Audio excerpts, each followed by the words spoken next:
Oh, hi. Trying to think what I would say in 5 to 6 minutes. No, it's an interesting thing. My research is in the area of forgiveness. And it began because of two reasons. One, because I myself was very badly hurt. And none of the therapeutic skills that I had been taught were of any use. And I did the things that like therapists do, and I emoted and I blamed, and I did all this stuff, and I wrote letters, and didn't send them, and all the therapist stuff. But it wasn't effective.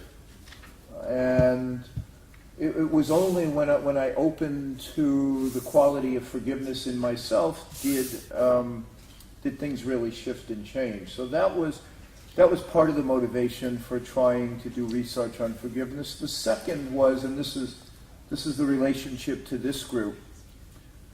I had a very strong belief at that time, and this was before positive psychology showed up and was able to prove that many of the things that we actually believe have empirical value. But I really believe that for spiritual qualities to be true, they had to be true on the most mundane, tangible, physical sense. That if they were ethereally true, but physically not true, they weren't true.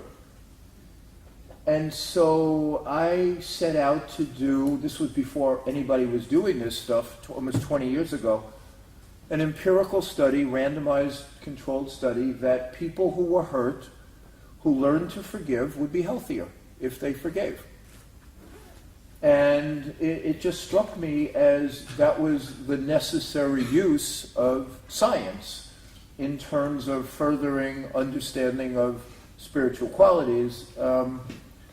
Because I was never comfortable with people saying, well, you can't know. Or, I know it's true, but I can't prove it. Or, it's true only from a certain point of view. Or, you have to have the consciousness before you can understand it. None of that satisfied me.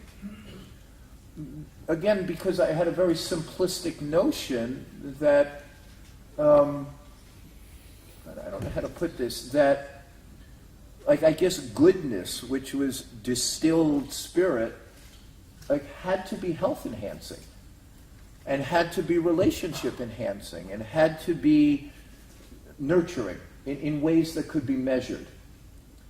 And if it proved out to be not so, then, I remember the Dalai Lama saying, if science disproves Buddhism, then I give up Buddhism. It's like, because what am I going to do if the laws of nature, which are measurable also, say this is wrong, then, I'm going to have a little bit harder time. Thankfully, my research showed that forgiveness was good for you. Otherwise, I would have had more psychic confusion than I actually have. And the last thing that I will say was just that I did, in my time being a researcher at Stanford's medical school, I did about 6 or 7 studies on showing that the forgiveness methodology that I developed was helpful for people's well-being, both emotional, physical, and relational. And it made a difference in people with blood pressure problems, and it made a difference with people with, other kinds of physical issues. And it worked on depression and stress and anxiety. And it also had a modest effect on other spiritual qualities. Now that work is mainstream, but when I did it almost 20 years ago, it was unusual. So, thank you.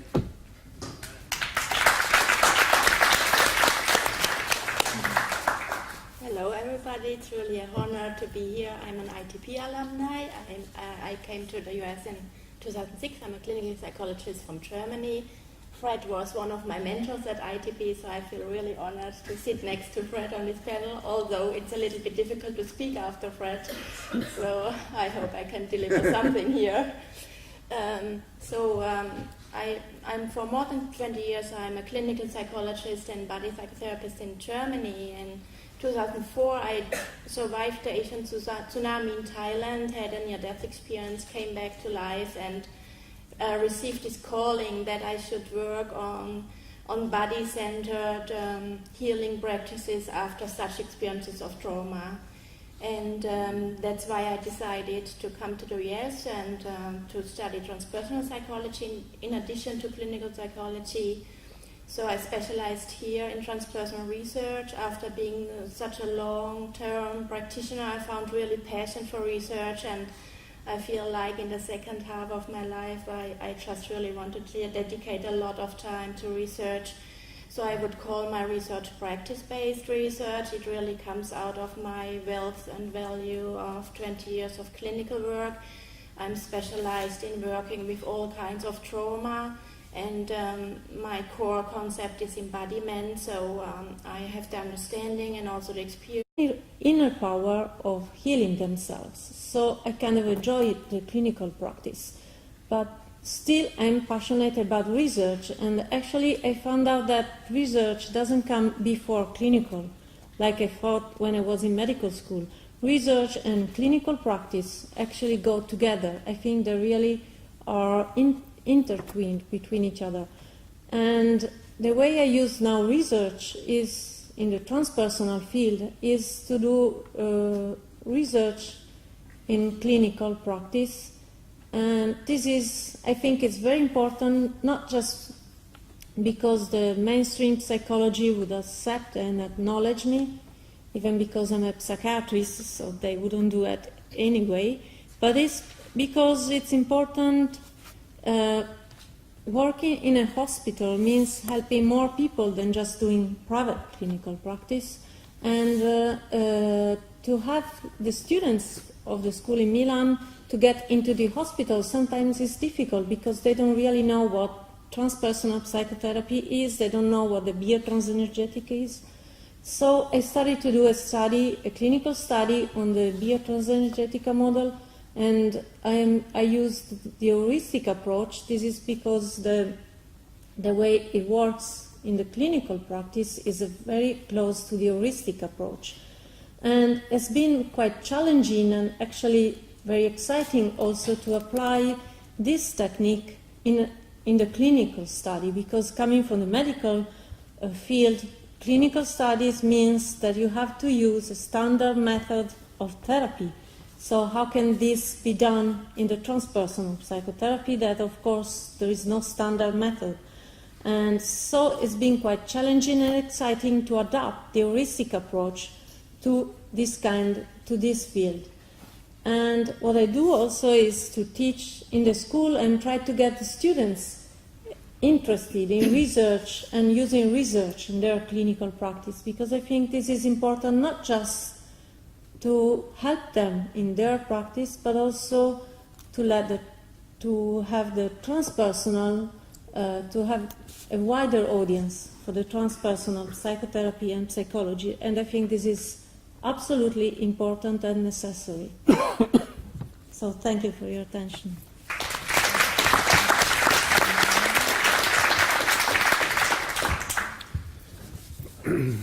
I'd like to, my name's Frank Eckenhofer, and I'd like to follow up with your discussion about heuristic research, because I also use that method myself, and we were talking earlier about adapting it. It's a method that you can adapt, and that's why I like it, because it seems to be, it's a systematic approach to subjective experience, but it has a structure.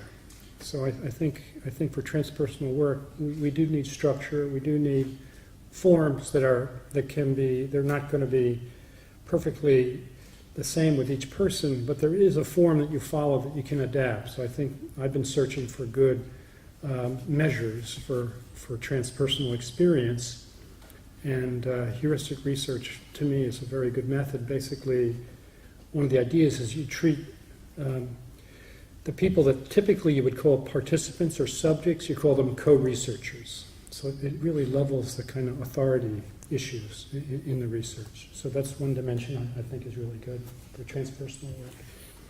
And my research area is in ayahuasca research. And it was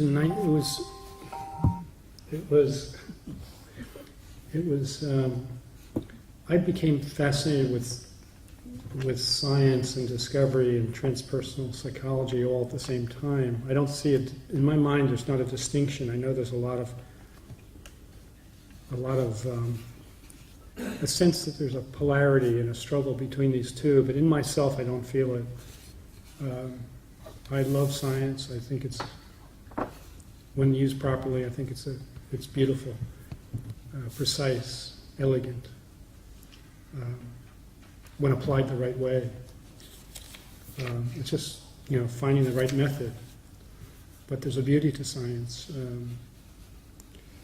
And so for me, when I first heard about Zen masters having particular brain rate patterns, this is you've asked this question maybe twice at least, right, at the conference? It was my experience too, that I thought, wow, this is so amazing. Zen masters have a particular kind of EEG patterns. This was a study done by Hirai in '74 in Kyoto University in Japan. But it was published in Psychology Today, I think in '69. But I was just so struck by that article, that we would have this correspondence between the most advanced Zen practitioners and these physiological measures. And as soon as I saw that study, I knew I wanted to learn EEG technology and I wanted to study Zen, those two things together. And so I did my dissertation using EEG. So I wanted to get a dissertation in psychology, but I wanted to learn the method of EEG, and now it's called quantitative EEG. And I've done a series of studies, both in meditation, but more recently in ayahuasca, and the research is in Peru and Brazil. And my goal is to get the best kind of EEG data and the best type of subjective report data, and to really look at those two data sets, and to create an atmosphere that's ideal for subjective experience, so the person can have a really very positive transpersonal experience, and also at the same time that we can collect good data. So it's quite of a challenge, to do those two things. So typically I work with people that are very experienced in taking ayahuasca, and they're also co-researchers, so there'll be people that are also trained in the technology. So it's sort of like people know both worlds. They know the world of ayahuasca and their own practice, their own developmental process, and they're familiar with where they're going. At the same time, they're not unfamiliar with the EEG because they know that part too. So these people are really co-researchers. So for me, that's a really good model when you want to use neuroscience, because if the person is naive to say neuroscience, it's going to be very upsetting to them. It's going to ruin their experience, but not so for if you take this other approach. If they're co-researchers, then they know both sides of the story. The scientific side and the subjective experience side. And I just want to mention one thing, that I had two dissertation students that really have affected my current thinking, and I'm planning another study to do in Peru, probably this summer. And this study is going to try to be more expansive and really look at gender differences. I think the two dissertation students I had were both women, and they taught me really in their work that's really important to look at gender differences and transformative experience. So that's going to be one of the goals for the study in Peru. Thank you.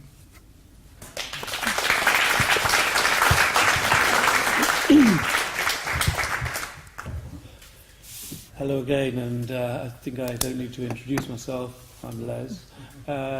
So there's two things I'd like to do. I don't know how much time will allow.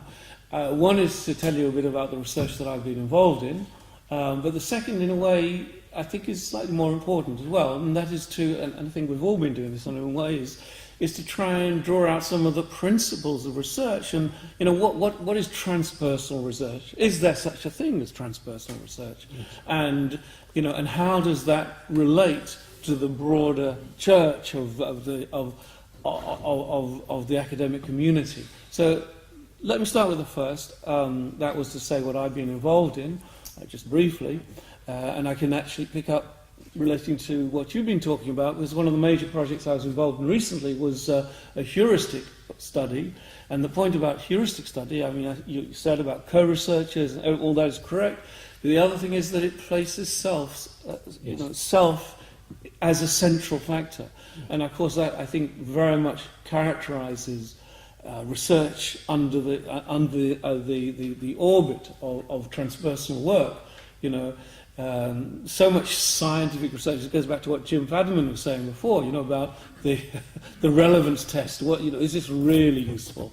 Well, if it's about yourself, yes, it's going to be useful. Maybe it's useful to yourself, but I think if it's about yourself, in a sense, it's useful beyond that, because you're talking about value. One of the so anyway, that's just an introduction. So this area is about the nature, the way in which disease becomes sacred. So, sacred illness. What is it when an unfortunate event, some kind of disease or some deformity or whatever it might be, is perceived by that person in sacred terms? And what difference does that make? So it's not a quantitative study in the sort of say, well, do they get better more quickly? That's not the question.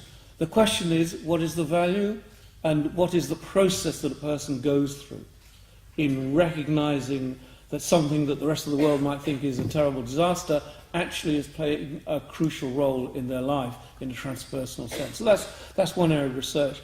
Other areas are non-empirical as well. I think the non-empirical side is equally important. So I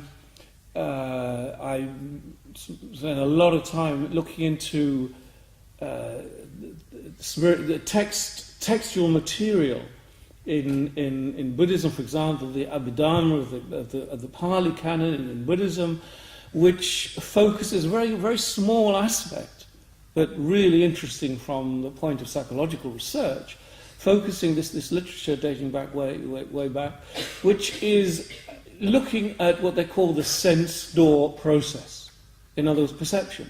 And so my interest was to look at the way in which these very sophisticated first-person treatises, you know, obviously Buddhist material come from intense meditation, the way in which those ideas related to what was coming through in terms of cognitive neuroscience.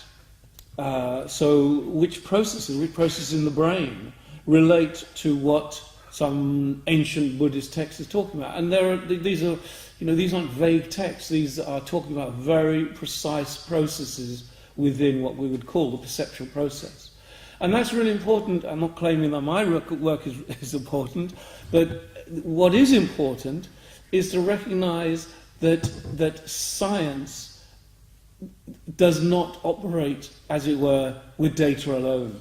You know, we think of the crazy scientists, the EEG, that's the data. But of course, it's not. All that data is filtered through interpretation. And a crucial part of the research endeavour is model building. And when I look into, I've talked about the Abhidharma, another main area that I've been writing on research comes from the Kabbalah, Jewish mysticism, and how texts from the 12th century, 13th century are talking about things that we would describe as psychology. And so bringing that material, and it's complex material, you've got to decode it. You know, it's a whole different symbol system, and that's another story in itself. So bringing that in relation to contemporary neuroscience, cognitive science, or ideas of depth psychology, and building those models which help to shape the way in which we interpret the data that we have. So I said that we're running out of time, but the other thing I wanted to say, and I'm going to say it in just a few words, but each is a kind of lecture in itself. What is research? And of course we talk about methodology, so we've talked about heuristic and so on. But it's not just about methodology. It's about the structures that we use to explain, explanatory structures. It's about the value we place on transformation. These are the areas that differentiate us from what others might call mainstream science. But once you can formulate what those paradigms are and the parameters involved, you can start to see the relationship between what I might say is transpersonal work and which is another work which may not have that label. So that's what I think a big theme in what I was saying. I said it in the education panel as well. I believe in those bridges. I want to build those bridges, and I say I want to build them. I think we have built them, and they are there. You know, there's a myth. I'll finish with this. You know, it's a myth that transpersonal psychology is out on a limb from the point of view of transpersonal, from the point of view of sort of mainstream psychology. What is mainstream psychology? You know, open, go to lectures or whatever is mainstream psychology. We're talking about mindfulness. We're talking about spirituality in health. And it's been said these are areas that your transpersonal psychology initiated, but we're still engaged. And to build those bridges in terms of the parameters of the research project, that's what I'm involved in.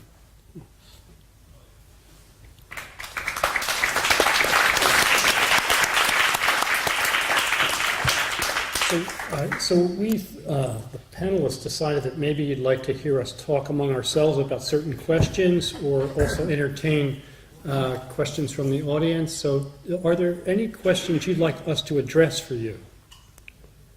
Yeah. Frank, I've heard that people that have taken ayahuasca and didn't know the context of where it came from had spontaneous visions of jaguars, the animal, not the car. Can you corroborate or debunk that? I'm trying to frame this as a kind of a panel response, so let me just think how to do that. I feel that I don't know. That's my most immediate answers. I really don't know, but I just know that context is very important, and from my own experience, everything I learned showed up in my ayahuasca experiences. So all my prior background seemed to be given greater emphasis and attention, something like that. So I think that's true for most people I've talked to. I was curious about if we have any questions for each other. Yeah, actually. As I did, my previous research field was in neuroscience, and something that I started to don't like about neuroscience approach is that they make like just a strict correlation. So you have some finding in some part of the brain, and so you think that you found the area of this kind of emotion, or the area maybe of this ayahuasca, or this is the area where you see the jaguar or you don't see the jaguar. So how can you avoid this make it so simple?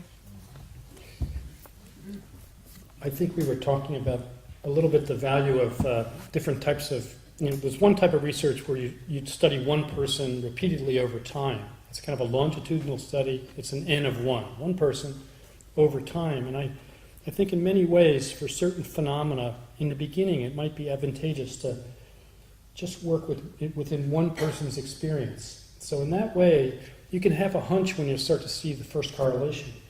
But then, let's see it again, let's see it again, let's see it again. So it's repeated measures, basically. Do we see this again? Does it keep showing up? Does the phenomenology continue to correspond with the kind of patterning we see in EEG? Right? So that's one method, I think. What do you think? Well, yes, but I was wondering about, because many times neuroscience doesn't consider the meaning of the experience. Yeah. So the inner meaning of the experience is not just that the brain, that area of the brain responds to that stimulus, Yeah. but it's the meaning that the stimulus has for the people, for the person. Yes. Shall I come on to that? Yeah. You may, I'm sure you'll know about phrenology, right? Bumps on the head and everything. And this is 21st century phrenology that you're talking about. And the issue with phrenology is not only was it scientific, are the bumps of any interest or whatever, but the interesting thing about phrenology are the categories that they regarded as functions. So these phrenological heads. You have a centre for patriotism, a centre for domesticity. Yeah. So these were projections of that age, and we still do it. That's my answer to your question. I mean, another answer to the question is actually there are real challenges raised, especially in relation to functional MRI. I mean, we're conditioned to look at the colours. This bit is yellow, so that tells me a great deal. Well, that actually, if you understand the computing involved in bringing about that codification, there are some questions that need to be asked. So it's not as clear cut as it seems, and so that my semi-humorous connection with phrenology does have some basis. And I think finally the point that absolutely right, totally agree with you.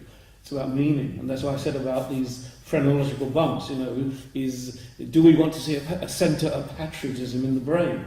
That's about meaning, and we create our meaning. The danger is that we create that meaning on the back of neuroscience, because it's so powerful today. We create that meaning in a highly reductive kind of way, and instead of opening up our scale of exploration, we narrow it down. That's the danger. I think also, let's say, I think the classic shamanic journey experience has a certain structure to it. So some things, like in my work in the ayahuasca, there's a phenomenological process that shows up again and again with different people. So it might, not that it's universal, but clearly you go to another world, you receive knowledge, you may be experiencing a guide, a being that speaks to you, maybe you go through hardship, maybe you're dismembered, eventually you come back, but it has a structure, there's a phenomenological structure. So it's the kind of thing that will arise during a research recording. So if that arises repeatedly, you could be doing EEG while that's happening. It's not, you can't make that happen, but if you work with very experienced people, often it does happen. So there is a strategy where the meaning component has been, to some sense, stabilized, not just by Westerners, but by indigenous people too. So we know we have a phenomenon that's a real phenomenon. We don't exactly know what it means, but it is a structured phenomenon that's archetypal. So in that sense, we can, if that's arising, we can correlate that with particular patterns. The question is, are there patterns that go along? And that's the question I'd love to answer. Whether there are specific patterns. And I suspect there are some changes, there are some major changes in how I think I have some evidence for some of these changes. So it's really, I think science can appropriately use measurements to sort out the phenomenology, but the phenomenology comes first, right? Mm-hmm. The phenomenology guides the process of research, I think. So I think we just have a minute. So do we also have a time for questions? Is that possible? Can I just say one thing? Yeah, sure. As somebody who was trained in a major research university to do, clinical trials, what strikes me as so interesting is what it means to hear the results of research. And I know there's a lot of frustration because, results can be contradictory, and, one time, eggs are good for you and then they're bad for you, and, this causes that and that causes this. And what's so challenging is for me to understand that, and for anybody else, is just the unbelievable complexity of this life. And the methods that we have to examine it are at this point inadequate for any definitive conclusions. And yet, we make small progress, but we would like, I think, because I do still do research, we'd like to be more capable than we are. And it's very interesting. So we're still all groping in the dark to some degree, and there's a kind of ironic humility to that. So, Amen. what's that? I said amen to that. Yeah. I would like to add also something like I think it was mentioned several times that it's so important to that we maybe more interconnect and collaborate. So regarding my research method, for example, which is really clearly qualitative, I know Glenn Hartelius' somatic approach in phenomenology, so that could be a mixed method approach or combining it with new phenomenology. So what I feel is also really important that as researchers that we know our neighbors and that we acknowledge our neighbors, or that we even look how we could collaborate more, because I feel really we just said it in the break, more and more also in the qualitative field, more and more approaches are coming up, so in Korea and so in Korea. So I feel it's probably more important. That would be also a link to the symposium theme, unity within diversity, that we should probably also remember again our common course in research and how we could work together. There's a question there. I have a question.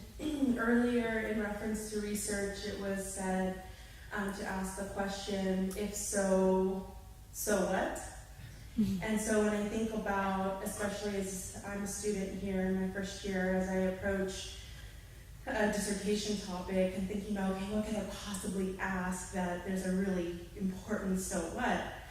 I'm thinking about, the idea of being able to demonstrate the human spirit.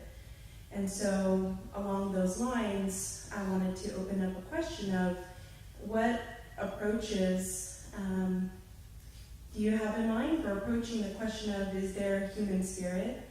And if you have any, your first thoughts, really, let's free associate on the question of what is your thought around research and the human spirit?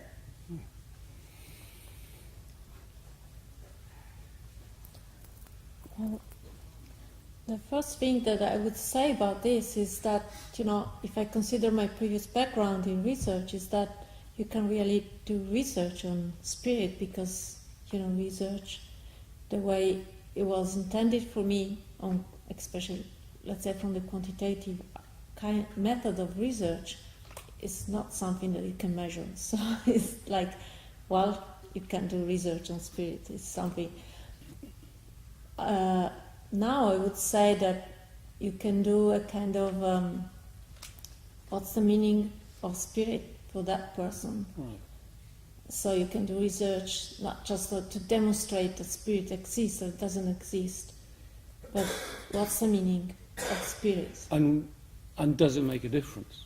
I think that, exactly what you're saying, but I would just add on, does it make a difference? Because we can't research spirit, but we can research the way it makes a difference to people's lives when they incorporate. It's like the example I gave from my own work about how people respond to serious illness, and the person who holds that there's a sacred dimension. It does make a difference. It's also this point that with Fred, with forgiveness, it makes a difference. And I think that would be what you can't be too grand, you can't be too large scale. That's another kind of question.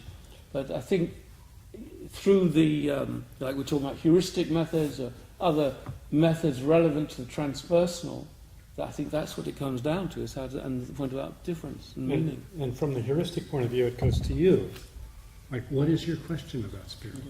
Yeah. So first, the inquiry would be toward yourself, to ground it in your own experience. Like, what would you like to know more? And that makes it meaningful, because that's where it begins. It begins with us. It begins with our curiosity, our yearning to know. So that's where it's situated in the beginning, and then from there you get more ideas about how to work with it, but it sort of has to begin there. I mean, for me, that's a good place for it to begin.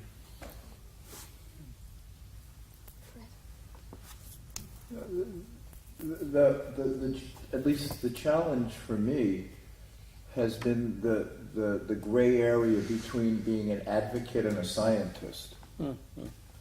And, at some level, both are necessary, but if you're going to do research, you have to be willing to have your data disprove you. And otherwise, you're not doing research. You're doing advocacy.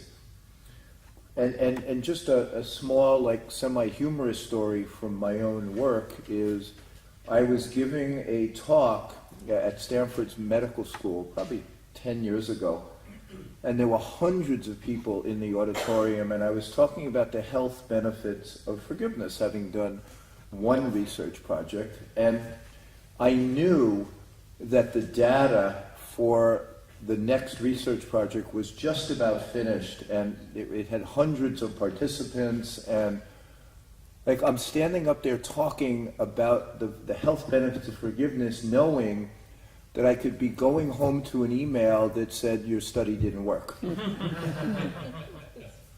and that's I think that's really the only way you can do research.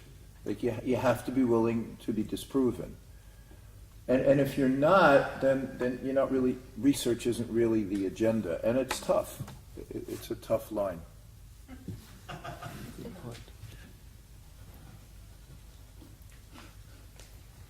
would like to share a little bit my vision and do an answer to you. I try to do this with a metaphor. We are living with eyes closed. And we are researching the world with closed eyes. And of course, we have to measure to have something, for validate our experience. But with open eyes, it's completely different, our work.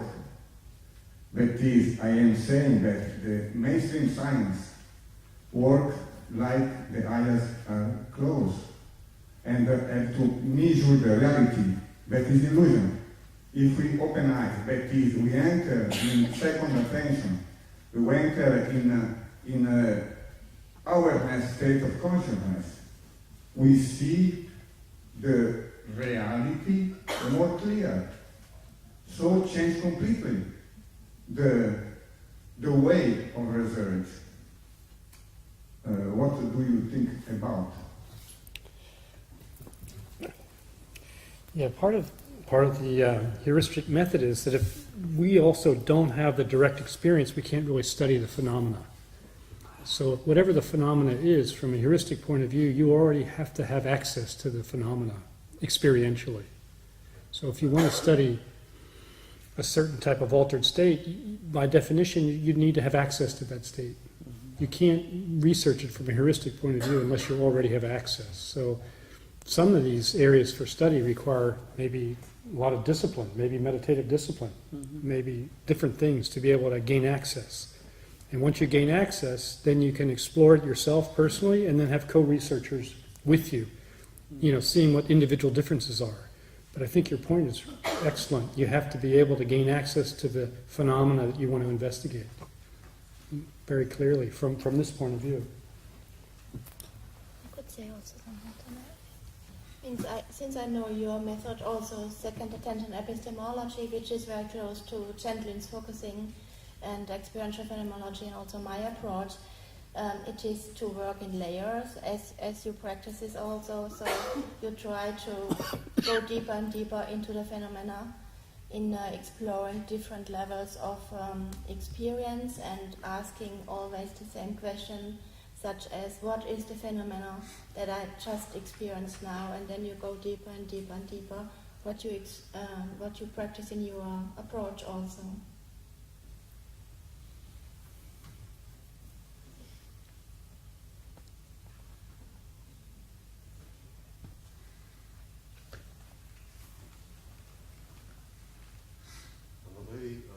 Where was it said Jaguar?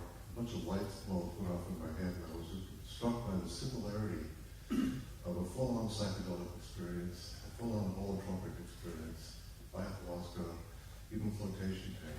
And what struck me was, isn't this what Joseph Campbell, who studied all these mythologies around the world, identified as the hero's journey? And it had 1,000 faces. So maybe when the Amazonian person is seeing some symbol for power, that's a jaguar. But when the Tibetan person sees the same thing, it's a snow white. So maybe what you need is something like a dream dictionary to translate between these different stories to get to the essential story. Which I understand you go in the underground world, the underworld, which is still unconscious. You encounter a dragon there, you have to slay, so you're dealing with their psychodynamic issues.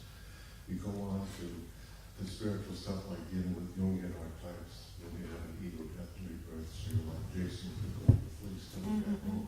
Maybe it's the same story over and over again. Each person has a different way of living it. Did you see that kind of thing in ayahuasca experience?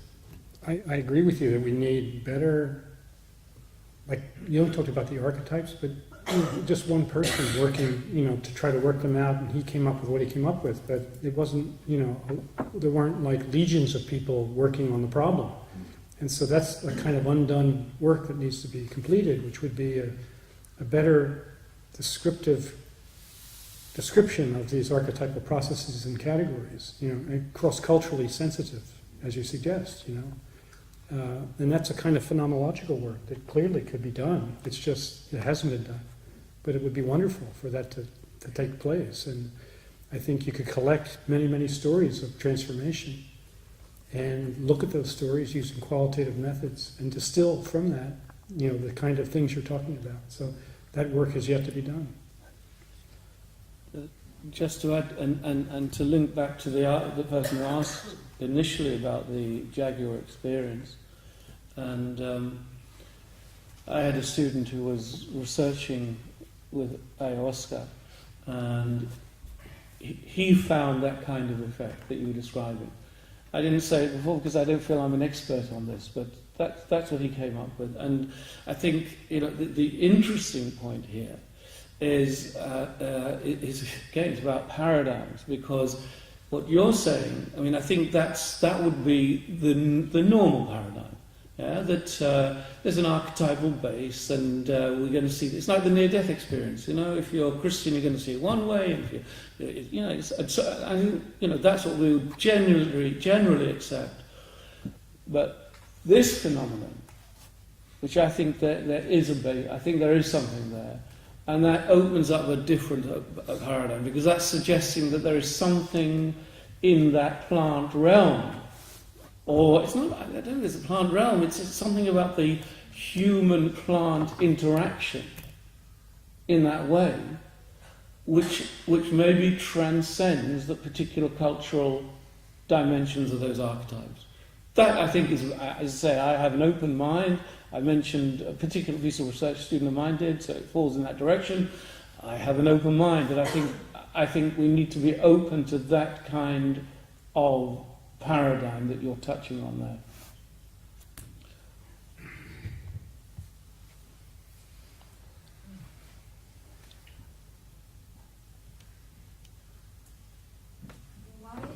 Why isn't truth the norm? Why are we the crazy people? Could you repeat? Why is it that if the human spirit is something that's in all of us, why isn't it the norm? Why is it? I don't know how else to ask this. Why doesn't it develop in all of us more easily? Why are we so attached to the physical world? Why is that more over the spiritual world? That makes sense. Well, there's the old story about the acorn and the oak. Many acorns. They don't all grow into great oaks. I mean, that's a naturalistic explanation. It's looking at nature. But you could answer the question in many different ways. I think probably each of us would have what would be your answer? I think there are different aspects of the question, right? I think there's two questions at least in there, and so I'm not quite sure exactly what you're asking. If you're asking the question at a sort of humanistic level, why is it that some people deny the notion that there is a soul dimension to everything. That's because of the baggage we all have in one way or another. You know, we construct our reality, and there are many ways, many bases on which we construct that reality, and that's a whole discussion in itself. Because Jim was bringing in William James earlier, you know, and he wrote a great essay, The Will to Believe, and again, it's a question of what gives us value in our lives, and different people have different criteria there. That's one kind of question. If the other, maybe you're also asking, you know, why do researchers in different branches of science and psychology, you know, probably the majority, do not recognise this quality that we would describe as human spirit? That's because researchers are no different to every member of the human species. That we have the beliefs that shape what we do and what we place value in. And this is, you know, has been said before. Many have a belief in scientism because looking historically, whatever it was that we were interested in, let's say, you know, what causes lightning? Is it the gods? And then, you know, science comes along and says, no, I've got an answer for that.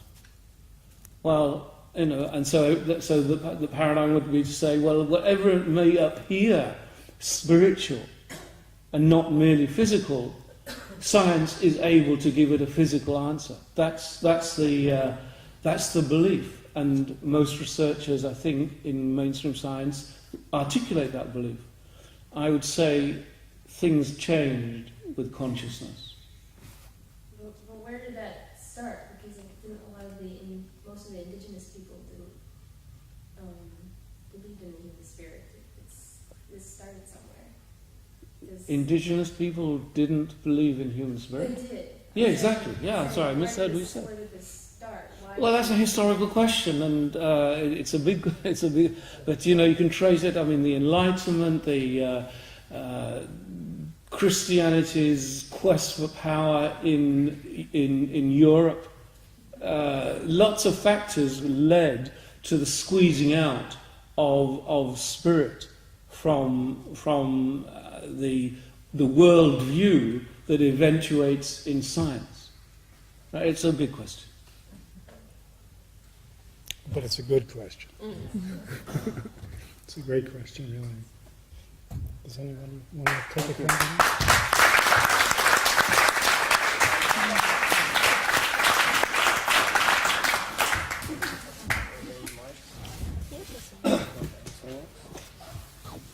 Okay.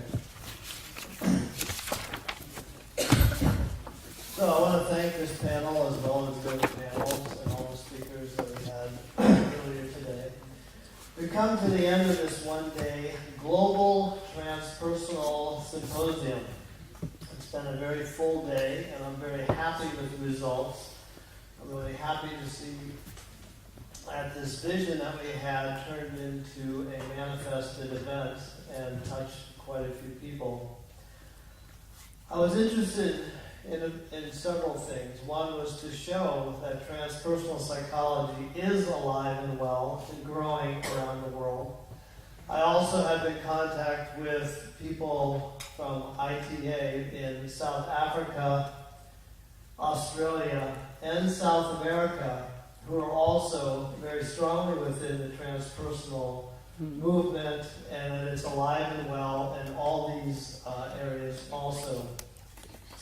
I also want to show that the unity within the diversity, and I think that was shown today. Regina pointed out the common core within all of us, even though we're doing many different things within this field of transpersonal psychology, there's a common core that unites all of us. And I think it's really important to see that, understand that, and to nurture it. It was also wanted to show the students at Sofia University that there is a possibility to be a professional within the transpersonal world. all these people who have spoken today, all the people on the panels, Jim and Stan, have been professionals within this field for many years. And they're still actively within that field. And I see it continuing to grow. I want to kind of add to Jim Fadiman's challenge about asking how each of you will contribute to the world, or what you will contribute to the world with your transpersonal vision and passion, and how you will carry that forward. I'm very grateful to quite a few people who have helped this symposium happen. I want to thank all the people on the EUROTAS board who took the time and the expense to come all the way over here to share their knowledge, their expertise, and their passion for the field with all of us. I want to thank the ATP board for being supportive of this idea of kind of a last minute thing. We all know it takes years to put together one of these events, and we pulled together and it happened. And there were quite a few people that came here. I'm really appreciative of the ATP board and all their support. I also want to thank the members of the ITA board that were willing to come and be a part of this. And I've really enjoyed this new collaborative effort that's happening and that will continue in the EUROTAS conference in October of this year in Crete in Greece, and also in 2015 in Palo, Brazil. I also want to thank Sofia University for co-hosting this event and allowing us to use this really nice auditorium. Okay. Specifically, I want to thank Kaleo and Shannon and Tia and probably other ones within Kaleo's department that I aren't even aware of that helped this event to happen.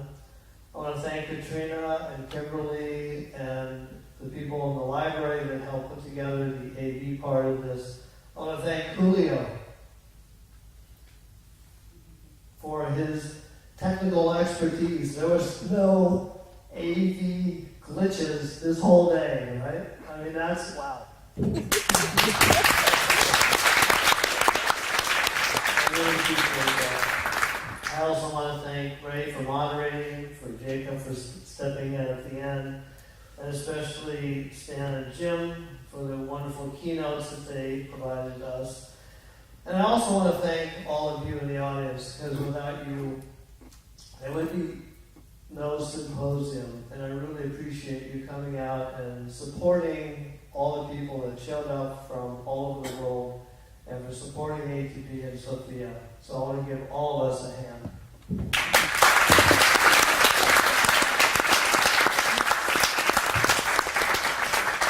So one of the things about the transpersonal I find very interesting is that it doesn't necessarily make life easier.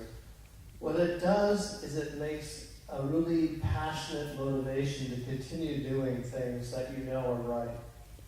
And even though there was a lot of work and effort put into this symposium, I find myself really drawn to putting together a conference in 2016.